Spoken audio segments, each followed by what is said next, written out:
Hey everyone, ready for another deep dive? Absolutely. Always ready to explore something new. Well, this time we're diving into the world of food as medicine.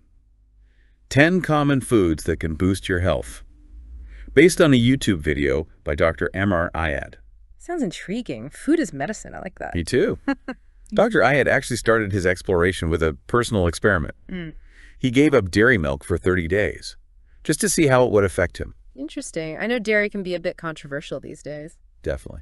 But for this deep dive, we're focusing on those 10 foods he highlighted for their health benefits. We're all about natural remedies and preventative health, right? Absolutely. Knowledge is power, especially when it comes to our well-being. All right, let's jump in. Dr. Ayad kicks things off with garlic. You know, it's been used medicinally for ages. Oh, yeah. Garlic's got quite a history, going all the way back to ancient Egypt. Exactly. And it's not just about eating it, it's about preparing it right to get the most benefits. Right. The key is allicin. That's what gives garlic its power. And it forms when you crush or chop the cloves. So my grandma, crushing garlic for her pasta sauce, she was on to something. Totally. It's science in action. Crushing garlic releases an enzyme that converts a violin to allicin. It's like a chemical transformation right there in your kitchen. I never realized there was so much going on at a molecular level. What kind of benefits are we talking about here? Well, allicin is a potent antioxidant. It helps protect your cells from damage. There's also evidence it can help regulate blood pressure and cholesterol levels, which is great for your heart, obviously. That's good for the heart. Yeah, and we can't forget its antimicrobial properties. People have been using garlic to fight bacteria and viruses forever. Not just warding off vampires, then. Nope, it's warding off all sorts of nasty stuff. And you can enjoy it in so many ways. Roasted, infused in oil. Even as a supplement, I've seen those. Exactly. But I do know some people get stomach issues with garlic. You're right. It's important to listen to your body. And garlic can interact with blood thinners. So always check with your doctor if you're on medication. Good point. All right, let's move on to ginger. Like garlic, it's got a long history of medicinal use. I used to find ginger a bit much, but I've learned to appreciate it, especially for its anti-inflammatory properties. Yeah, ginger's amazing for that. It can really help with muscle and joint pain. Like those everyday aches and stiffness we all get sometimes. Exactly. It's like a natural remedy right in your spice rack. And I know ginger is supposed to be good for nausea. Like if you get motion sickness or morning sickness during pregnancy, I have a friend who swears by ginger chews. Oh, absolutely. Ginger's a lifesaver for nausea, especially after surgery or during pregnancy. There's good evidence for that. So many uses. Tea, ginger jam, cooking. So many ways to enjoy it. But are there times when you should be careful with ginger? Well, just like garlic, it can interact with blood thinners, so talk to your doctor about that. And it can cause blood pressure fluctuations, so it might not be suitable for everyone, especially in late pregnancy or if you have gallbladder issues. Okay, so moderation and awareness are key, just like with any natural remedy, right? Absolutely. You want to be mindful. All right, let's move on to turmeric. It's everywhere these days. The golden spice. I'm a big fan of golden milk. Oh, yeah.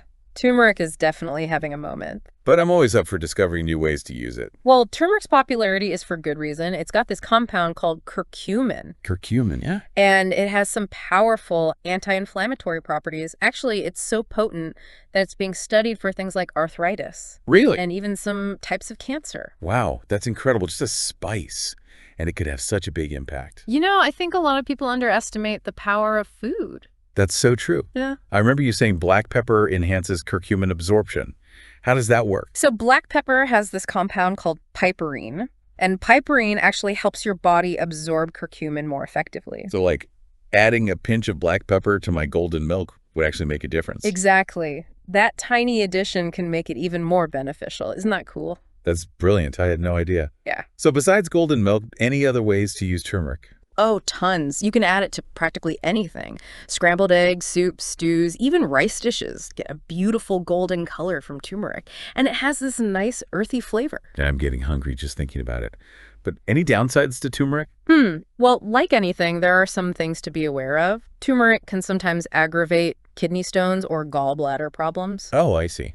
And it can interact with some medications like diabetes or blood thinning medications. So again, always best to check with your doctor if you have any concerns. Great advice. All right, time for a breakfast staple. This one can be a bit polarizing. What's that? Oats. Ah, oats. Some love them, some hate them. I used to be in the not so much camp, but then I discovered overnight oats. Total game changer. I hear you. Finding the right way to prepare them makes all the difference. Totally. But people often overlook how healthy they are. They're a nutritional powerhouse. They really are, packed with fiber, especially a type called beta-glucan. Beta-glucan, right? Mm. Isn't that good for cholesterol? And blood sugar. Exactly. It basically forms this gel in your digestive tract, and that helps lower cholesterol. And it regulates how your body absorbs sugar. That's why they recommend oats for people with diabetes or high cholesterol. So it's not just a hearty breakfast. It's actually doing all this work behind the scenes. Yeah. Amazing. It is. I know fiber is important for digestion, but are there other benefits to all that fiber? Oh, absolutely. Fiber helps you feel full, so it can help with weight management. That makes sense. And oats have magnesium, which can help manage stress. And they can even help with, if you're feeling a bit backed up. So oats are good for your gut in a lot of ways. Many ways. What about for people who just don't like the taste or texture of oats? Any ideas? Oh, there are so many ways to make oats appealing. You can cook them with water and add all sorts of things. Fruit, nuts, honey, spices. Oh, good. You can even blend them into smoothies. They make it creamy without a strong flavor. I've done that. It worked well. Right. And oats can go in soups. You can bake with them. Lots of options. So many. Now, I know there's been some talk about oats and gluten. Can you clarify that? Sure. Pure oats are naturally gluten-free, but there's a risk of cross-contamination during processing. I see. So if you're really sensitive, it's best to look for certified gluten-free oats, just to be safe. Good to know. Any other things we should be mindful of with oats? Well, like any high-fiber food, oats can cause some bloating or discomfort, especially for people with IBS. So start with small portions and see how you go. Great advice. Okay, let's move on to a fruit that everyone knows, the apple. Classic. There's that saying, an apple a day keeps the doctor away. Right. Well, it turns out there's some truth to that, especially when you think about fiber. Absolutely. Apples are packed with pectin. It's a type of soluble fiber that acts as a prebiotic. Prebiotics, we've talked about those. We have. And prebiotics are basically food for the good bacteria in your gut. Right. They help those good bacteria thrive. Exactly. Yeah. And a healthy gut means a healthy immune system and all sorts of good things. So eating an apple a day could really contribute to keeping the doctor away by supporting a healthy gut. It makes sense, doesn't it? It does. What else is good about apples? Well, they're loaded with antioxidants. Those help protect your cells from damage. Free radicals, right? The bad guys. The troublemakers. Apples are also good for your heart. They can help lower cholesterol. Wow, so they really live up to the hype? I think so. Any downsides to apples? Not really. Like any fruit, too many can cause digestive issues. Too much of a good thing, right? Right. And it's a good idea to wash them well or go organic to avoid pesticides. Good point. Now, for our next health hero, we're going a little less common. Beets. I'll be honest, I haven't really explored them beyond roasting them. Oh, beets are fantastic. I need to get more adventurous. You should. They have some unique benefits. They're a great source of nitrates. Nitrates. Yeah, your body converts them into nitric oxide. Nitric oxide. Doesn't that have something to do with blood flow? You got it. It relaxes and widens your blood vessels, which can improve blood flow, and that can potentially lower blood pressure. So beets are good for your heart. Definitely. And this improved blood flow also affects athletic performance. Interesting. And even cognitive function. Beets are good for your brain, too. There's some evidence for that, yeah. Wow. Besides roasting, how else can you enjoy them? Lots of ways. You can grate them raw into salads. That adds a nice vibrant color and an earthy flavor. Right. You can juice them too. Beet juice is great, especially when you combine it with other fruits and veggies. Like a power juice. Exactly. And for something different, try pickling them. Pickled beets are a tasty addition to salads and sandwiches. Pickled beets, that's new to me. I got to try that. And Any precautions with beets? One thing is, they can make your urine and stool reddish. What? Yeah. It's harmless, though, just temporary. Okay, good to know. Wouldn't want to freak out if I didn't know why that was happening. Right. And if you have kidney stones, you might want to go easy on the beets. They have oxalates, which can contribute to stone formation. Good to know. And since beets can lower blood pressure, if you already have low blood pressure, you'd want to be careful and monitor your blood pressure levels. Makes sense. All right, moving on to one of my personal favorites, nuts. Oh, me too. Who doesn't love nuts? I have a weakness for cashews. Crunchy, flavorful. Cashews are the best. What I love about nuts is they're a snack you can actually feel good about. Exactly. And for good reason, they're full of healthy fats. Healthy fats. Yep. Monounsaturated and polyunsaturated fats, those are good for your heart. Oh, right. I've heard that. They help lower the bad cholesterol and raise the good cholesterol. It's a win-win. I've also heard nuts are good for your brain. Is that true? Absolutely. Nuts are a great source of omega-3 fatty acids. Omega-3s, those are important, right? Super important. And they're essential for brain function. So snacking on nuts is good for my brain. Exactly. It's like a little brain boost. Love it. So we've got heart health, brain health. What else can we expect from nuts? Well, they're also a good source of vitamin E, which is great for your skin, and magnesium for stress management, and calcium for strong bones. Wow, it's like a whole package of goodness. But are there any downsides to nuts? Well, they are calorie dense. That's true. I could eat a whole bag of cashews easily. I know, right? Portion control is key with nuts. And of course, some people have nut allergies. Right, those can be serious. Definitely something to be mindful of. All right, next up. Fatty fish, especially salmon. Everyone knows omega-3s are good for your heart. Oh, salmon is fantastic. But I'm curious about other ways salmon benefits us. Well, salmon's a nutritional superstar. A superstar. It's got those omega-3s, especially EPA and DHA. And those are amazing for your brain and your eyes, too. So it's not just for your heart. Nope. It's a whole body benefit. And don't forget, omega-3s are great for reducing inflammation. Inflammation's a big problem, right? Huge. It's linked to so many health issues. And omega-3s can really help combat that. So eating salmon is like a natural defense system. Exactly. It's like building a fortress from the inside out. Love it. What's your favorite way to prepare salmon? I like to keep it simple. Baking or grilling with just a little seasoning. Let the flavor of the salmon shine through. That sounds delicious. Yeah. Any precautions with salmon?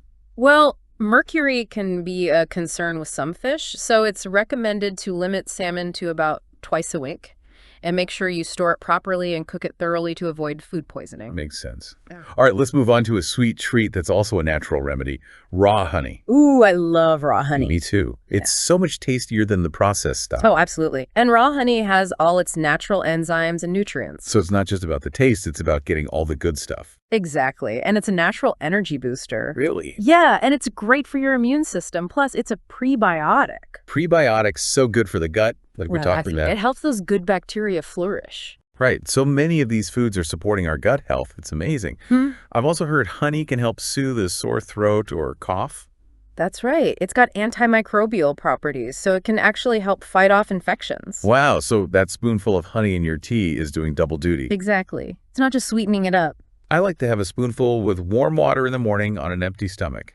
It's a nice way to start the day. Sounds lovely. And of course, honey is super versatile. You can use it in so many ways. Totally. But are there any downsides to honey? One big one is it's not safe for babies under 1 year old. Right. I've heard that. It can contain botulism spores, which are dangerous for their little digestive systems. Definitely something to keep in mind. Anything else? Well, honey can affect blood sugar levels, so moderation is key, especially for people with diabetes, and you should always use a wooden spoon to scoop honey. Avoid contamination. Good tips. Okay, we've covered 9 amazing foods so far. For our final health hero, it's a veggie that can be a little divisive. Oh, which one? Broccoli. Broccoli. I'll admit, I used to hate it. That smell, the taste. But I've come to appreciate it. It's a nutritional powerhouse. I know what you mean. It does have a strong flavor, but the health benefits are incredible, especially when it comes to cancer prevention. I remember reading about broccoli's cancer-fighting properties. It's pretty amazing. What makes it so special in that regard? Well, broccoli is a cruciferous vegetable, and this family of veggies is known for having high levels of glucosinolates. Glucosinolates. Yeah, they're these compounds that get converted into isothiocyanates when you chew broccoli. And isothiocyanates are powerful antioxidants. They've been shown to have anti-cancer effects. So chewing broccoli activates these cancer-fighting compounds. Exactly. And they work in a few different ways to protect against cancer. They can help detoxify carcinogens, those cancer-causing substances. And they can inhibit the growth and spread of cancer cells. They can even trigger the death of cancer cells. Wow, broccoli is like a warrior against cancer. What other benefits does broccoli have? Tons. It's a great source of vitamins and minerals that support your immune system. And it's good for your heart and digestion.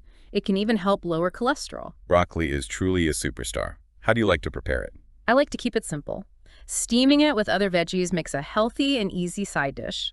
It's quick, and it preserves the nutrients. Sounds good. Any other tips for people who aren't crazy about broccoli? Roasting is a great way to bring out the natural sweetness. It gets crispy too. I do like roasted broccoli. Right.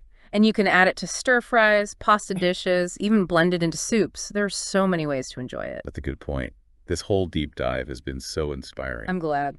It's amazing how much power we have over our health through the food we choose. I know. We've just scratched the surface of these 10 amazing foods. Definitely. There's so much more to explore and so many delicious possibilities. Exactly. But I think this is a good place to take a break. We've covered a lot of ground. We have. I'm looking forward to diving into more practical tips for incorporating these foods into our diets. Me too. But for now, let's give everyone a chance to digest all this amazing information. Welcome back. I'm excited to delve deeper into the science behind these natural remedies. Me too. Let's unpack how these amazing foods actually work. Perfect. Let's start with garlic. We talked about allicin being the key. But what is it exactly? Allicin. Yeah. It's a sulfur-containing compound, and it's created when you crush or chop garlic. It's like inside each clove, there's this compound called allicin, just waiting to be transformed. Waiting to be unleashed. Exactly. Crushing the garlic releases an enzyme, alinase, and that acts as a catalyst, turning allicin to allicin. It's like a chemical reaction right there in your kitchen. That's so cool. So it's not just about eating garlic. It's about preparing it in a way that, activates these compounds. You got it. Okay, so we've got allicin. What happens when it gets into our bodies? What does it actually do? Well, allicin is a busy little molecule. It's a potent antioxidant, helps protect your cells from damage. Remember free radicals, those unstable molecules that can cause all sorts of trouble. Ah, yes, free radicals. The bad guys. Exactly. Allicin helps fight them off. But that's not all. Allicin is also antimicrobial. It helps ward off bacteria and viruses. That's why people have used garlic for colds and infections for centuries. It's like a natural defender. It is. So we've got antioxidant power, antimicrobial action, anything else? Oh, yeah. There's also evidence that allicin can help regulate blood pressure and cholesterol levels, both crucial for a healthy heart. Wow, garlic really is a heart hero. I'm starting to see why it's been used medicinally for so long. Okay, let's move on to another powerhouse, ginger. You mentioned it's great for easing muscle and joint pain. How does that work? Ginger's magic comes from these compounds called gingerols. They give ginger its pungent flavor. Right, that spicy kick. But they also have anti-inflammatory properties and antioxidant properties and even antiemetic properties. Did I mention that? Antiemetic. That's a fancy way of saying it helps with nausea and vomiting. Oh, right, like motion sickness or morning sickness. Exactly. Gingerols basically block certain receptors in your brain and gut that trigger nausea. They're like, nope, not today. It's like ginger intercepts those signals before they can cause trouble. That's so cool. No wonder it's so effective for things like motion sickness and after surgery or during pregnancy. Right. And for pain relief, gingerols help reduce inflammation by inhibiting the production of certain inflammatory chemicals in the body. So it's like a two-pronged approach, blocking nausea signals and calming down inflammation. Ginger is a multi-talented healer. Okay, let's talk about turmeric. We all love the golden spice, but what makes curcumin so special? Besides giving everything that beautiful golden hue. Curcumin. It's a powerhouse when it comes to fighting inflammation. It's a potent antioxidant. And studies have shown its anti-inflammatory effects are comparable to some over-the-counter medications. Wow. Just a simple spice, and it can have such a profound effect. It's incredible. It really is. And remember, black pepper enhances curcumin absorption. Right, we talked about that. Black pepper contains piperine, which basically helps your body absorb curcumin better. So that pinch of black pepper in my golden milk is actually doing something. Absolutely. It's a simple way to make it even more effective. I love those little tips. So besides its anti-inflammatory benefits, are there other areas where curcumin shines? Oh, definitely. Because of its powerful anti-inflammatory action, researchers are studying it for conditions like arthritis and heart disease, even some types of cancer. That's amazing. It sounds like curcumin is a real frontier in medical research. It is. Okay, time to talk about oats. We discussed their fiber content earlier, but can you break it down for us? Why is fiber so important, especially in oats? Of course. So oats are a great source of fiber, right? Especially beta-glucan. That's a soluble fiber that does amazing things in your digestive tract. It forms a gel, right? Yep. And that gel has a couple of important effects. First, it helps lower cholesterol levels. How does it do that? It binds to cholesterol in your gut, and that prevents it from being absorbed into your bloodstream. Pretty neat, huh?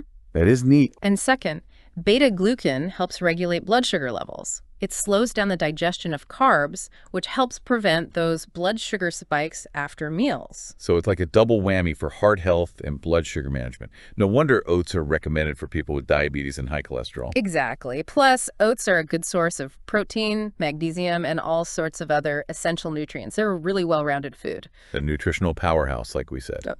Okay, let's move on to apples. They're delicious. Everyone knows that. But you mentioned they're rich in pectin, which acts as a prebiotic. Can you remind us what prebiotics are and why they're important? Prebiotics are basically food for the beneficial bacteria in your gut. You know, those good bacteria that are so important for our health. They help keep our gut healthy, which affects everything else, right? Exactly. And prebiotics help those good bacteria thrive. It's all about creating a balanced and thriving gut microbiome. I'm seeing a theme here. So many of these foods are working together to support gut health. It's fascinating. It is. It's like a whole ecosystem in there. Now, I know apples are also packed with antioxidants, those little warriors that fight free radicals. Exactly. Antioxidants protect your cells from damage caused by those pesky free radicals. And apples have specific antioxidants, right? Yes. They contain quercetin and catechin, which have been linked to a reduced risk of chronic diseases like heart disease and even cancer. Wow, so that simple act of eating an apple is doing so much good for our bodies? Incredible. Okay, let's talk about beets. You mentioned they're a good source of nitrates, which our bodies convert into nitric oxide. Can you remind us why that's so beneficial? Nitric oxide, it's like a magic molecule for your blood vessels. Magic molecule, I like that. It helps them relax and widen, which improves blood flow throughout your whole body. That's got to be good for circulation. It is. And improved circulation has all sorts of benefits, like potentially lowering blood pressure and enhancing athletic performance. Some studies even suggest it can improve cognitive function, brain power. So beets are good for your heart, your muscles, and maybe even your brain. I need to eat more beets. I think you'll be surprised by how delicious they are. Okay, let's talk nuts. They're so satisfying and nutritious. You mentioned they're packed with healthy fats. But what makes those fats so good for our hearts? Well, the monounsaturated and polyunsaturated fats found in nuts have been shown to do wonders for your cholesterol levels. They can actually lower LDL cholesterol. That's the bad cholesterol that can build up in your arteries. And that can lead to heart problems, right? Exactly.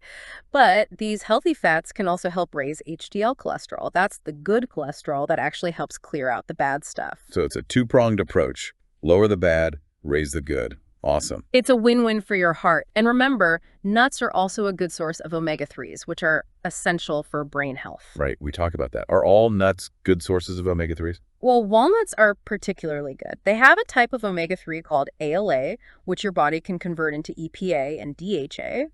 Those are two super important omega-3s that are crucial for brain function. So snacking on walnuts could actually be giving my brain a boost. I love it. And they have other nutrients too, right? Oh, tons. Nuts are a good source of vitamin E, which is great for your skin, magnesium for stress management, and calcium, which keeps our bones strong. It's a whole package of goodness. Nature's pretty amazing. Okay, let's dive into the world of salmon. We all know it's a nutritional superstar, and it's packed with those omega-3s, EPA, and DHA. Can you remind us why those particular omega-3s are so important? Of course. EPA and DHA are essential fatty acids. Our bodies can't make them, so we need to get them through our diet. They play a vital role in the structure and function of our cell membranes. Cell membranes. Think of them as the gatekeepers of our cells. They control what goes in and out. Right, keeping the good stuff in and the bad stuff out. Exactly. And these omega-3s are especially important for the health of our heart, brain, and eyes. They do so much. We talked about inflammation earlier. Can you elaborate on how omega-3s help reduce inflammation? Chronic inflammation is a major contributor to many chronic diseases, like heart disease, arthritis, even cancer. EPA and DHA help reduce inflammation by blocking the production of those inflammatory chemicals in the body. So eating salmon is not just about getting those essential nutrients, it's also about potentially reducing our risk of developing chronic diseases. That's the idea. It's a delicious way to protect your health. Absolutely.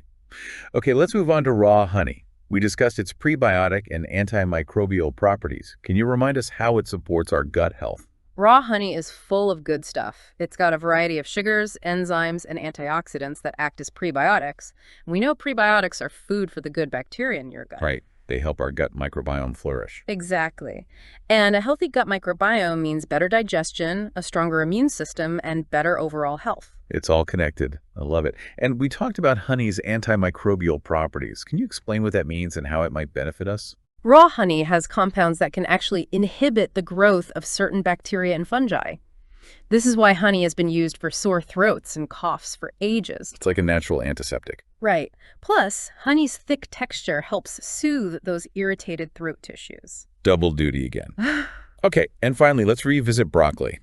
It's often praised for its cancer-fighting properties. You mentioned it's a cruciferous vegetable, rich in glucosinolates. Remind us, what are those? Glucosinolates. They're sulfur-containing compounds that give those cruciferous veggies, like broccoli, their slightly bitter flavor. Right, they're not known for being super sweet. No, but here's the thing. When you chew broccoli, those glucosinolates get converted into other compounds called isothiocyanates. And guess what? Isothiocyanates are potent antioxidants, and they've been shown to have anti-cancer effects. So chewing broccoli actually activates these cancer-fighting compounds. Yep. And they're pretty powerful. They can help detoxify those nasty carcinogens, the cancer-causing substances. Plus, they can actually inhibit the growth and spread of cancer cells and even trigger cancer cell death. Wow. Broccoli is like a superhero. Yeah. It's waging war against cancer on multiple fronts. And it has other benefits too, right? Of course. It's packed with vitamin C and K, folate, fiber. Broccoli is a nutritional powerhouse. It really is. This has been fascinating. We've covered so much ground, explored the science behind these amazing foods. It's incredible how much healing power is packed into these everyday ingredients. I know. Yeah. It's empowering to realize that we have so much control over our health through the food choices we make. Absolutely. Nature has provided us with this incredible toolbox for health and well-being. We just need to learn how to use it. I'm feeling inspired to make some changes. I'm ready to put this knowledge into action. That's great. And in the next part, we'll talk about practical ways to incorporate these foods into your daily routine. Simple, delicious ways to enjoy all these benefits. All right, I'm ready to put all this amazing knowledge into action. Let's talk about how to actually incorporate these foods into our everyday lives. That's the spirit. Let's get practical. Perfect. Garlic. Mm-hmm. I love the flavor, but I know raw garlic can be a bit strong for some people. Any tips for taming that pungent bite? Roasting is a fantastic way to mellow out the flavor. Roasting. Yep, you can roast whole cloves and spread them on toast or add them to mashed potatoes, or roast a whole bulb of garlic. The cloves get all soft and caramelized. Oh, I love roasted garlic. Right. You can use those roasted cloves in dips and sauces, even as a topping for pizzas. Ooh, roasted garlic on pizza. That sounds amazing. I'm definitely trying that. All right, what about ginger? I know it's great for nausea, but are there other ways to enjoy it besides tea? Oh, tons. Ginger is so versatile. Like what? Well, it adds a great enzyme to stir fries and curries. Right? You can grate fresh ginger into smoothies or salad dressings. That gives it a nice little kick. Okay, I can see that working. And if you're feeling adventurous, try making candied ginger. Candied ginger. Yeah, it's surprisingly easy and it's delicious. Homemade candied ginger. That's going on my list. Now, turmeric. I'm already a fan of golden milk, Golden milk is the best. but I'm always open to new ideas. Well, turmeric is like sunshine in your spice rack. It brightens up dishes with its color and adds this earthy depth. You can put it in practically anything. Really? Scrambled eggs, soups, stews, even rice dishes. It also works great in marinades for chicken or fish. Ooh, a turmeric marinade. That sounds good. Okay, oats. I've come to enjoy them in overnight oats and smoothies. Overnight oats are so easy. Right. But what are some other ways to use them? Oats are like a blank canvas for creativity. You can grind them into flour and use them in baking. Flour, yeah. Pancakes, muffins, cookies. They give baked goods this hearty texture and nutty flavor. So many possibilities. What about savory dishes with oats? Oh, you can use oats as a binder in veggie burgers or meatballs. Or add them to soups for creaminess. Creamy oat soup. I like that.